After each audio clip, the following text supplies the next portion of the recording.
और वे थे विशाखा और मुरा।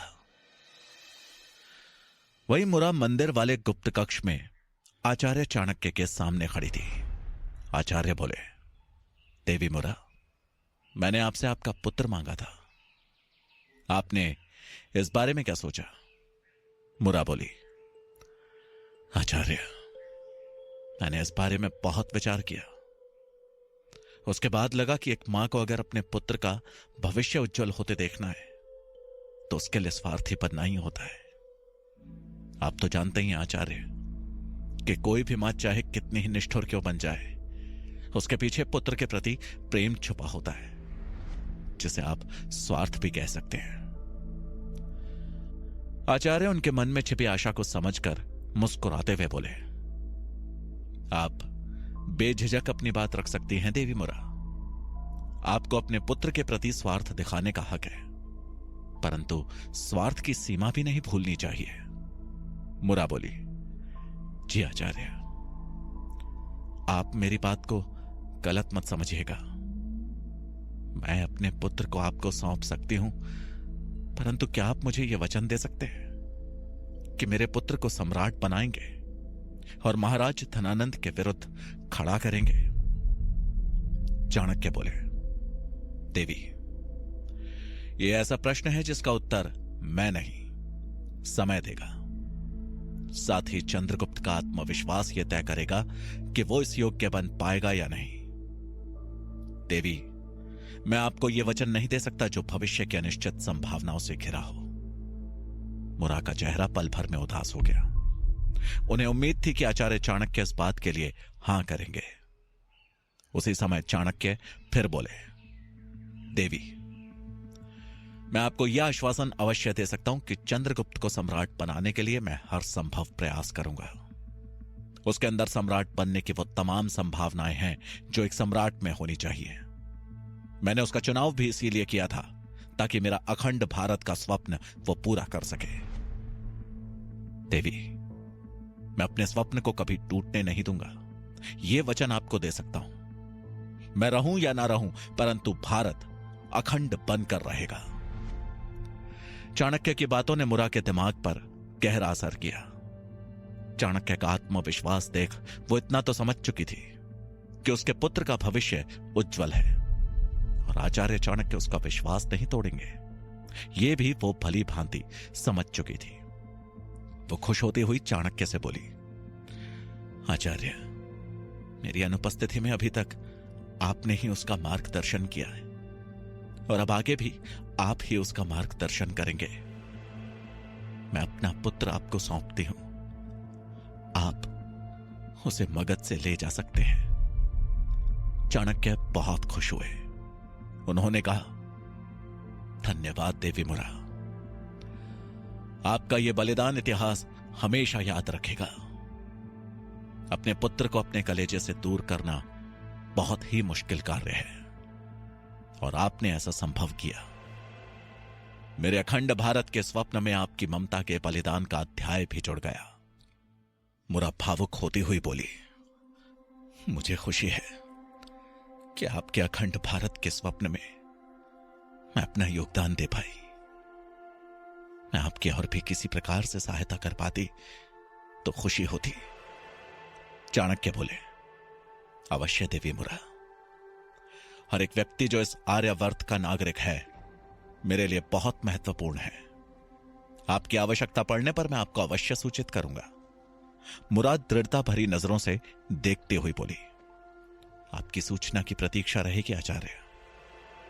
इतना कहकर वो आचार्य चाणक्य के चरणों में प्रणाम करने के लिए झुक गई। चाणक्य ने आशीर्वाद देते हुए कहा, मां भारती आपका कल्याण करे और आपके सुखी जीवन का मार्ग प्रशस्त करे। मुरा उनका आशीर्वाद पाने के बाद बोली, आचार्य, मैं अब चंद्रगुप्त के तक्षशिला प्रस्थान करने से पहले अंतिम विदा लेना चाहती हूं। अवश्य देवी मुरा। चंद्रगुप्त दूर खड़ा समझ नहीं पा रहा था कि उसकी मां और आचार्य चाणक्य में क्या बातें हो रही हैं। मुरा चंद्रगुप्त के पास आई। उसे देखते ही वो भावुक हो गई। उसके बिछड़ने की कल्पना मात्र से ही उसकी आंखें भर आई थी। अचानक उनके आंखों से आंसू की एक बूंद टपक पड़ी, लेकिन उसी समय चंद्रगुप्त ने अपना हाथ बढ़ाकर उनका आंसू अपनी हथेली पर थाम लिया। चंद्रगुप्त आश्चर्य से उनकी तरफ देखता हुआ बोला, माता, ये आंसू कैसे? मुरा मुस्कुराने की कोशिश करती हुई बोली, ये खुशी के आंसू हैं पुत्र। मैंने तुम्हारे उज्जवल भविष्य के लिए जैसा स्वप्न देखा था, ऐसा लगता है वो अब पूर्ण हो जाएगा। चंद्रगुप्त उनकी तरफ हैरानी भरी दृष्टि से देखता हुआ बोला, कैसा स्वप्न माता? मुरा बोली, मैंने कभी स्वप्न देखा था कि मेरा पुत्र भी अपने पिता की तरह एक अच्छा राजा बनेगा, लेकिन आचार्य चाणक्य के आश्वासन से लगता है तुम सिर्फ राजा नहीं, इस पूरे आर्यावर्त के सम्राट बनोगे। मैं बस तुम्हें सम्राट के गद्दी पर बैठा देख कल्पना में ही खुश हो रही थी। चंद्रगुप्त मुस्कुराते हुए मुरा के करीब गया और उनके आंसू पोंछता हुआ बोला, माता, अगर आपका और आचार्य चाणक्य का आशीर्वाद रहा तो अवश्य ही आपके और आचार्य के स्वप्न को मैं पूरा कर पाऊंगा। मुरा बोली, मेरा आशीर्वाद हमेशा तुम्हारे साथ है पुत्र, और आचार्य चाणक्य का आशीर्वाद तो हमेशा तुम्हारे साथ था। अब तुम तक्षशिला जाने वाले हो, तो सोचा अंतिम बार तुमसे मिल सकूं। वहां अपना ध्यान चंद्रगुप्त ने उनकी बात काट दी और चौंकते हुए बोला, तक्षशिला? अब ये क्या कह रही हैं माता? मैं अब आपको छोड़कर तक्षशिला वापस नहीं जाना चाहता माता। मुरा समझाती हुई बोली, पुत्र, तक्षशिला गुरुकुल है तुम्हारा, तुम्हें अपनी शिक्षा भी तो पूर्ण करनी है, और आचार्य के प्रति भी तुम्हारा कुछ कर्तव्य है पुत्र, उसे भी तो पूरा करना ही होगा ना। चंद्रगुप्त भावुक होता हुआ बोला, और आपके प्रति कर्तव्य का क्या माता? आपके प्रति भी तो कुछ कर्तव्य है हमारा। इतने वर्षों बाद मुझे मेरी माता मिली है, क्या मैं उनके प्रति कर्तव्य को अधूरा छोड़ दूं? अगर मैं इस कर्तव्य को अधूरा छोड़ दूं तो बाकी कर्तव्य कैसे पूरे कर पाऊंगा? नहीं, मुझसे ऐसा नहीं होगा माता, मैं आपको छोड़कर वापस नहीं जा सकता हूं। मुरा फिर से समझाती हुई बोली, पुत्र, मुझसे भी ज्यादा आवश्यक है इस मिट्टी के प्रति, इस देश के प्रति, मां भारती के प्रति कर्तव्य को निभाना। मैं भी इसी मिट्टी की उपज हूं पुत्र, अगर ये मिट्टी कष्ट में होगी तो मैं भी कष्ट में होंगी।